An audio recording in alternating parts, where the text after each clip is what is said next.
Not an ounce of my experience, not a single piece of it had anything in the military.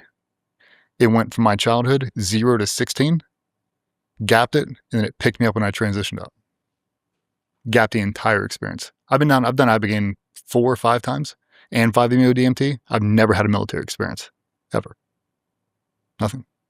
Trauma's trauma. The last time I went down with co-ed, males, females, civilians, women, everybody's on the exact same path. You got trauma, that's how you get through it. That is 15, 20 years of therapy in 5 days. It's unreal. We've recently seen Trump sign that bill to fast track research, and he's literally got ex-SEALs stood around him. Did you not watch our film? Not yet. Okay. So Marcus and Amber, they're all part of that thing. They're really one that kicked off that whole initiative. We did a documentary. It's on Netflix called In Ways in War. And that's really where the whole thing started from. Everybody got hooked up on there and got a bunch of Green Berets and a bunch of regular military fighter pilots. They're all in there, and we just keep success after success after success. And you see it and you're like, why are we not doing this? They've been doing it for thousands of years. Like, why are we not letting us go? And it's all from a bunch of spillover stuff from the 50s, 60s, and 70s about psychedelics are bad and they'll rot your brain. And I don't know, man. But I know it works. And I know that I'm not on a single medication. Nothing. Not a pain pill, not an SSRI, not an Ambien, nothing. Nothing. What do you think happened? It killed everything I had inside me that was bad. All my addictions, everything. So I'm not addicted to anything. Anything I do now, it's because I want to, which isn't necessarily always a good thing because I like to do some bad shit too. But it resets the whole baseline. Like everything that I was struggling with, it swiped it all away. That becomes an issue if you try to reintegrate, and that's what I tell the guys now. The version of me that came back from Mexico was so far out from the person my wife had become accustomed to for the last 10 years, she didn't believe it. If you watch the film, you'll get to see it in real time. When I was going through the ibogaine, my wife hacked my phone and found out about all the affairs. Simultaneous. So I don't have my cell phone for 5 days. So the whole time I'm going through, she's getting lawyers and divorcing me. Boxed all my stuff, took it to the shop, dropped it off, drew up divorce papers. It's a hell of a reintegration. Cousin. Got an ultrasound photo. She's got it all. She saw everything I had done.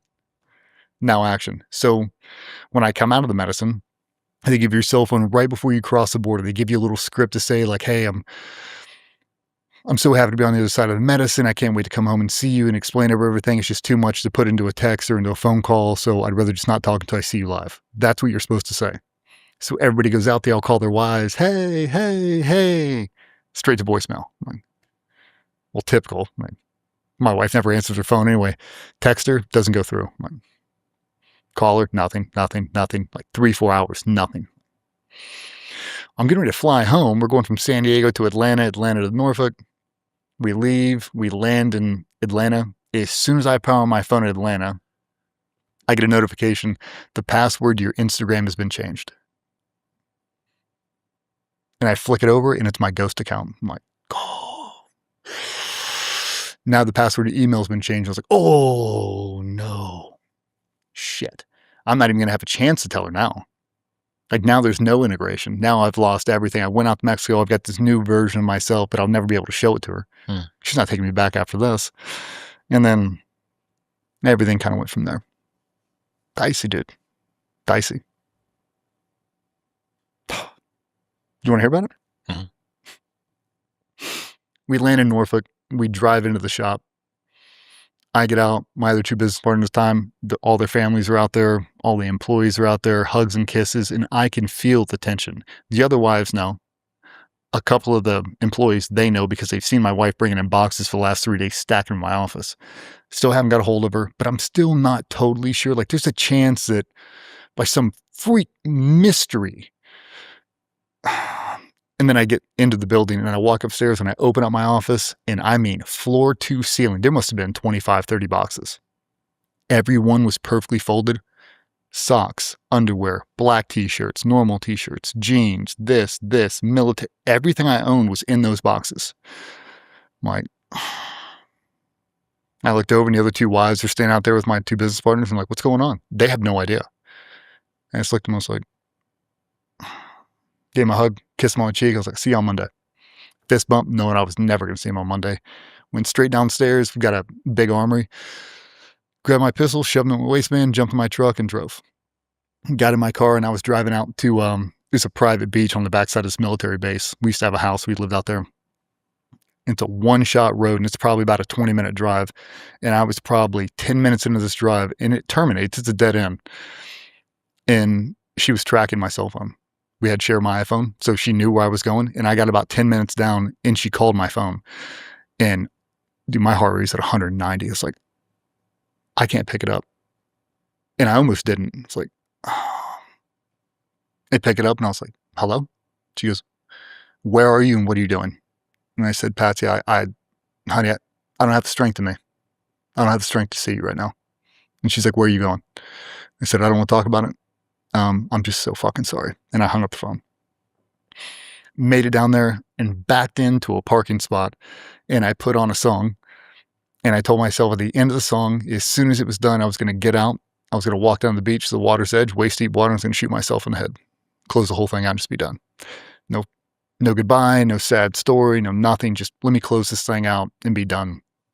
And as soon as I backed in, she had already told 2 or 3 of the wives that lived on that road that I was driving down there. They had jumped out with their husbands and had flanked me and were staged all around the vehicle because they didn't know what I was going to do. I guess they were going to try to apprehend me or something. What was the song you chose? Experience by Ludovico. You ever heard it?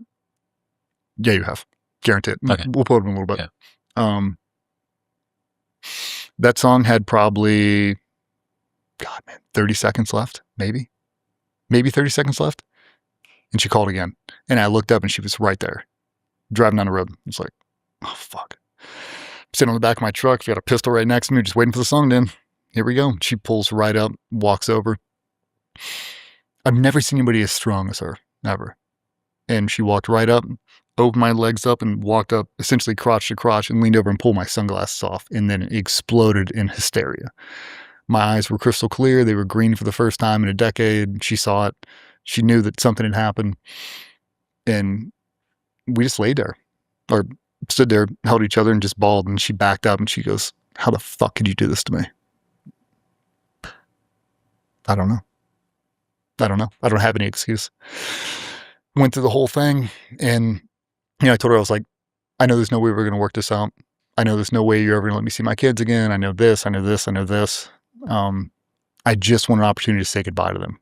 And she said, DJ, we've come so far right now. Like, we've been through so much together. We've been together since I was 22. We've been through so much right now. We don't have to stay married. You can't close this out right now. We'll solve it tomorrow.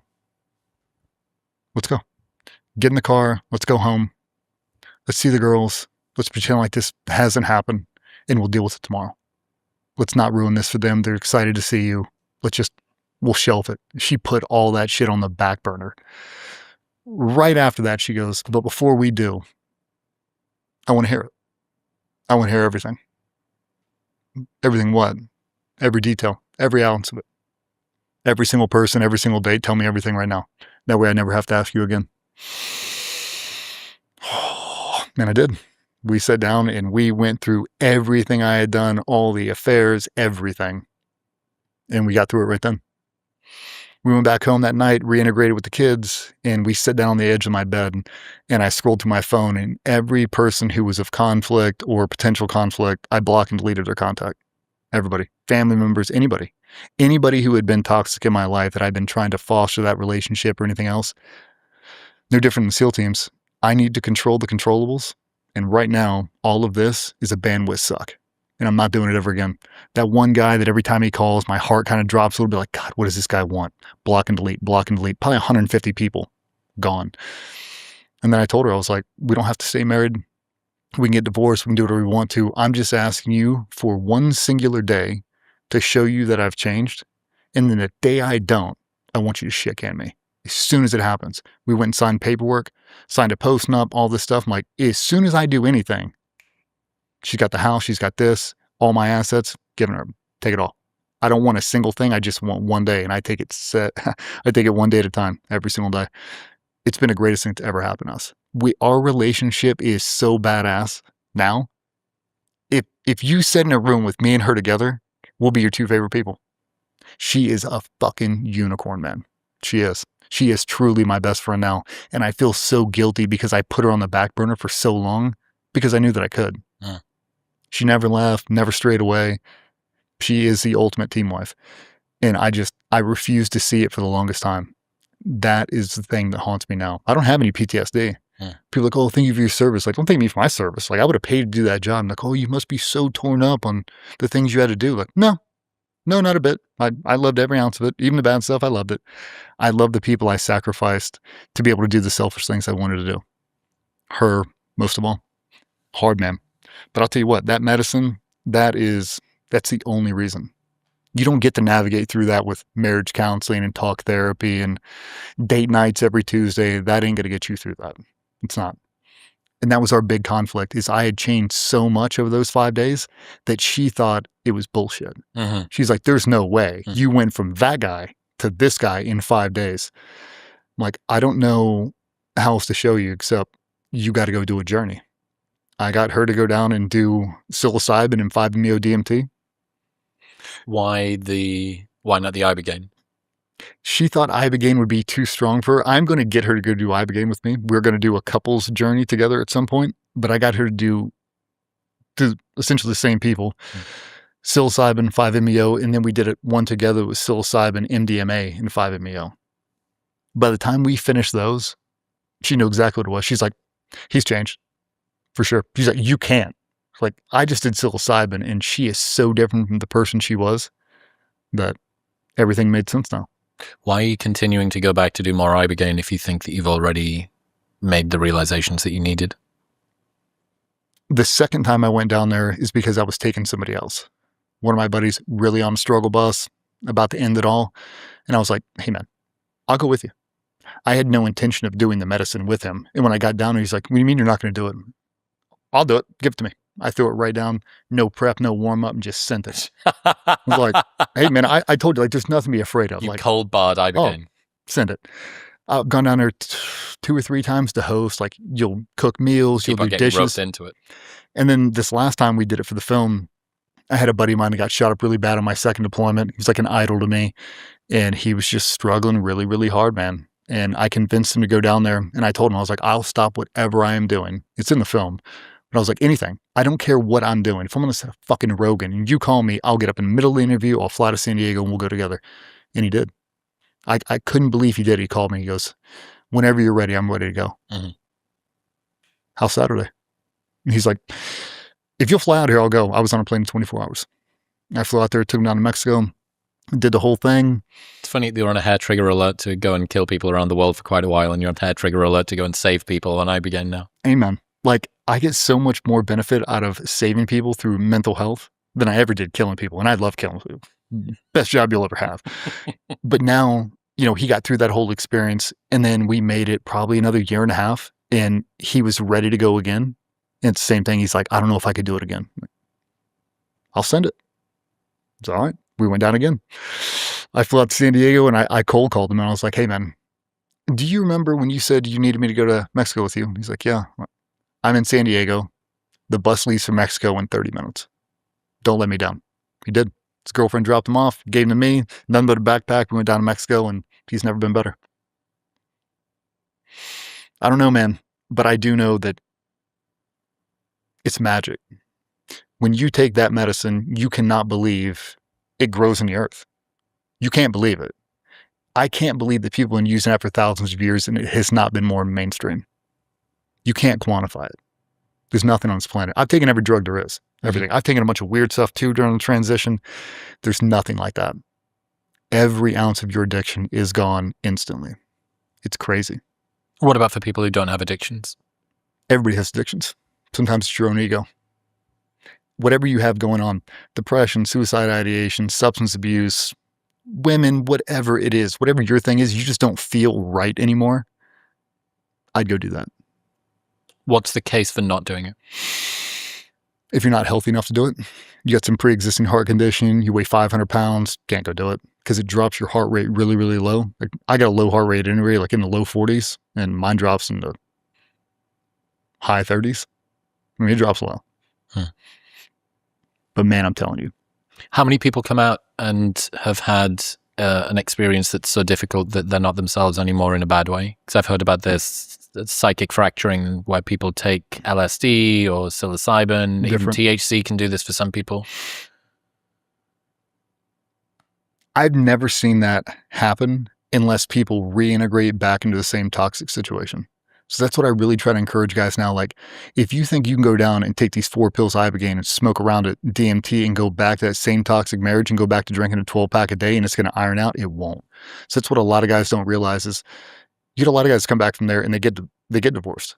They realize, like, I've been married to this toxic chick who hasn't been my partner for 20 years.